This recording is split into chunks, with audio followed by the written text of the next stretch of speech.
అలా మాట్లాడడం అలవాటు పడినవాడు ఒక్కసారి తనను తాను పరిశీలించుకోవడం అలవాటైతే అవతల వాళ్ళ గొప్పతనం ఏమిటో అప్పుడు తెలుస్తుంది.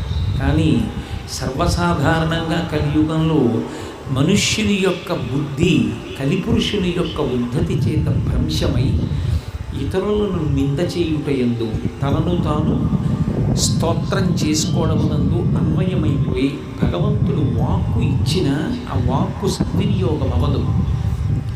అటువంటప్పుడు గురువు సాక్షాత్ భగవత్ స్వరూపమై పునశ్చోత్తమ సాంబవాది. నీకు స్వరపేటికనిచ్చాడరా భగవంతుడు, నువ్వు ఏం చేసినా చేయలేకపోయినా భగవంతుని నామాన్ని పలుకు కనీసం అని ప్రారంభం చేయిస్తాడు. అందుకని మనిషిలో పూర్వం భగవంతుడితో లేని అనుబంధాన్ని కల్పించి మనకి భగవంతుడికి ఉన్న అనుబంధం ఏమిటి